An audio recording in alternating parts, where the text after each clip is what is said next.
Welcome to my channel. இப்போ நம்ம எங்கள் வீட்டில் வளர்க்குற கிளியை தான் பார்க்க போகிறோம்.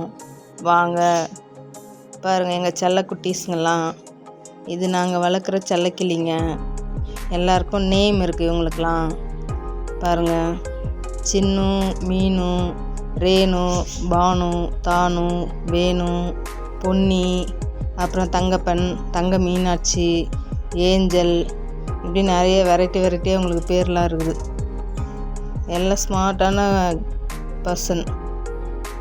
அப்புறம் இவங்களுக்கு மழை நாள் வந்துச்சுன்னா கற்பூரவள்ளி இலெல்லாம் கொண்டு வந்து போடுவோம். நல்லா சாப்பிடுவாங்க, அதை ரொம்ப விரும்பி சாப்பிடுவாங்க.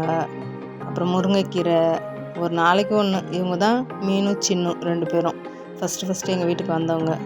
அப்புறம் கோஸு எல்லாமே போடுவோம் நாங்கள், கேரட்டு எல்லாம். இதுதான் இப்போ பிறந்த குழந்த குட்டி ஏஞ்சல். இவங்க பேர், இவங்க ஒயிட்டாக இருக்கிறதுனால இவங்களுக்கு ஏஞ்சல் நாங்கள் பேர் வச்சுருக்குறோம்.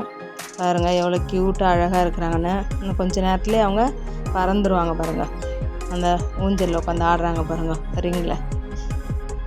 எவ்வளோ அழகாக இருக்கிறாங்க பார்த்தீங்களா? இவங்க தான் எங்களுடைய ஏஞ்சல், இப்போ பிறந்த குழந்த. அப்புறம் இவங்களுக்கு தண்ணி வச்சு தீனி வச்சிட்டா போதும், ஜாலியாக இருப்பாங்க. கீப் குவைட் சைலண்ட்னா போதும், அமைதியாகிடுவாங்க. டிவி பார்க்குறப்பெல்லாம், டிவி ஓடிச்சுன்னா அமைதியாக உட்காந்து டிவி பார்ப்போம். எல்லாம் நல்லா செம க்யூட்டாக இருக்குங்க. பாருங்கள், ஒன்றுக்கு ஒன்று எப்படி கொஞ்சிக்குதுங்கன்ட்டு.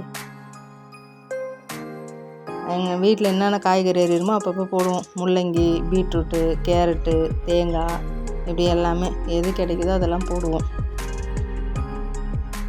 எதெல்லாம் வீட்டில் ஃப்ரூட்ஸ் அது மாதிரி எது சாப்பிட்றோமோ அதில் அவங்களுக்கு கொஞ்சம் கொய்யாப்பழம் எது வாங்கிட்டு வந்தாலும் கொஞ்சம் அவங்களுக்கு கட் பண்ணி வச்சுருவோம். அதையும் சாப்பிடுவாங்க. நாங்கள் சாப்பிட்ற அத்தனையும் சாப்பிடுவாங்க. அவங்களுக்கு மோஸ்ட்லி நாங்கள் போடுறது தேனை வாங்கிட்டு வந்து வச்சுருவோம். அப்புறம் சூரியகாந்தி விதை, அப்புறம் இந்த ஓடு வாங்கிட்டு வந்து வைப்போம். கனவா மீன் ஓடு வாங்கிட்டு வந்து வைப்போம், அதுங்களுக்கு எலும்பு சத்து கிடைக்கிறதுக்காக. இதெல்லாம் தான் அவங்களோட தீனி. அப்பப்போ தண்ணியை மாற்றிடுவோம் 2 நாளுக்கு ஒரு தடவை. அவ்வளோதான். நல்லா ஸ்வீட்டாக க்யூட்டாக இருப்பாங்க. அப்புறம் எங்கள் வீட்டுக்கு அடிக்கடி ஏதாவது ஒரு மாதத்துக்கு ஒரு தடவை ஒரு சின்ன வாண்டுங்க வந்து பிறந்துருவாங்க. இப்போ பிறந்தவங்க தான் இந்த ஏஞ்சல். இந்த வீடியோ உங்களுக்கு பிடிச்சிருந்தா லைக் பண்ணுங்கள், ஷேர் பண்ணுங்கள், சப்ஸ்கிரைப் பண்ணுங்கள். தேங்க்யூ ஃபார் வாட்சிங்.